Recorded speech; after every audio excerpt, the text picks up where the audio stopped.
Hi everyone, welcome to my channel. My name is Yitz. I am a narcissistic abuse life coach, and today I will be discussing healing sexual wounds. Sexual wounds are wounds that are inflicted on one's sense of sexuality, one's body image, and one's ability to feel comfortable with their sexuality and sex in general. Many who have been sexually violated and have sexual wounds may not have actually been physically sexually violated. Many times, sexual wounds can come about through attitudes in a home, such as the inability to express one's sexual interests or having a sort of hush-hush attitude about sexuality in general. These things create a very silent but extremely devastating sexual injury to the individual's sense of sexual self.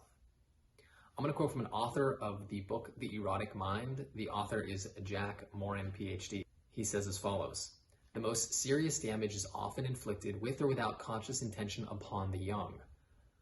I'm not simply referring to the devastating effects of overt abuse or neglect, but also to what happens when a child is consistently prevented from following his or her natural curiosity or taught that pleasurable sensations are to be feared rather than enjoyed. Whether we realize it or not, all of us who are close to kids are sex educators.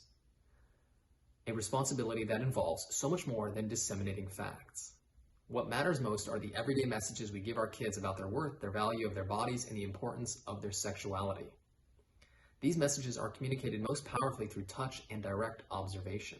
There is no better sex education, for instance, than observing an obviously affectionate bond between one's mother and father. With deep-rooted self-worth, clear information, and consistent care, and a little luck, children, as they grow, will be equipped to cope with the hard realities of sex and love. Now, parents who themselves feel shameful, struggle to accept their body, have struggled with body image, are going to pass on these attitudes inevitably to their children, who will then adopt these attitudes, oftentimes feel ugly, feel shameful about themselves, and in extreme cases will be sexually repulsed by their body and their sexuality entirely. Sexual wounds are similar to the sexual covert incest, which is a phenomenon where there's a sort of an energetic boundary violation with a child by a parent, and when this happens, the child may not realize that they're in fact being smothered, controlled, manipulated, but their sexual identity is being squashed. This specifically happens with narcissistic parents who either triangulate their child into their adult relationship, forcing them to be the buffer for dysfunction that they are having, to soothe that buffer as a distraction. It'll also happen with controlling, manipulating, and smothering narcissistic parents who simply manipulate their kids to become whatever they want the child to become. This effectively damages the child's sexual identity. The sexual wound is a sort of silent wound that causes and wreaks havoc later on in adult intimate relationships. The individual suffering may have no context or understanding to why they struggle with intimacy, with the opposite sex, and with sexuality in general. Those who are struggling with these silent sexual wounds will show one or more of the following symptoms: having difficulty letting go during sex, having difficulty trusting intimate partners, deep body shame, fear of sex, sexual erratic, promiscuous, and even dangerous behaviors, become sexually exploitive, become narcissistic and sexually controlling, sexually humiliating partners or themselves, instigating and causing chaos in relationships, hating the opposite sex, getting triggered during sex, or even dissociating during sex. Those who have this silent wound will oftentimes avoid intimate and close relationships and isolate in an attempt to escape having to deal and confront these very difficult and painful wounds.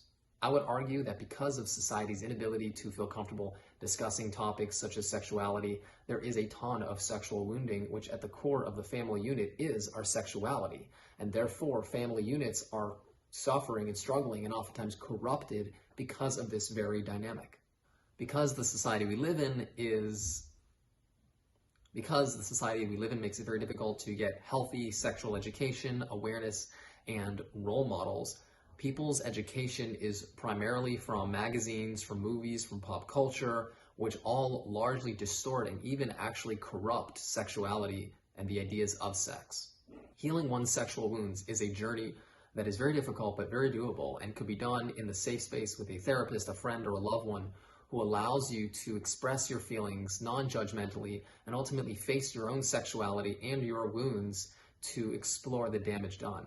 Now, oftentimes, what people may find is a relationship where the partner is very comfortable with their sexuality and allows the injured partner to explore and express their pain, but also what it is about their sexuality that needs healing.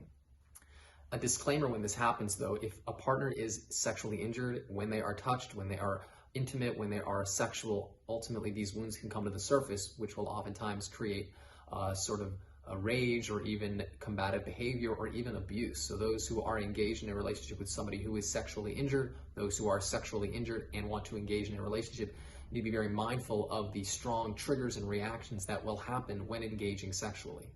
If this is something that you are struggling with, I work with many patients to help them rebuild their sexual identity and work through that silent sexual wound, help them heal so that they can ultimately manifest and attract people and be attracted to people who are good for them, express love and connect to other people in a way that is appropriate, healthy, interconnecting, and ultimately fulfilling in the long run. If this is something you need assistance with, please allow me to coach you and help you heal these wounds. I'm going to leave my contact information below. Feel free to contact me. I offer a free 15-minute consultation. So reach out and discuss how I can be of service to you on your healing journey. If you haven't subscribed to my channel, feel free to do so for future content that I post.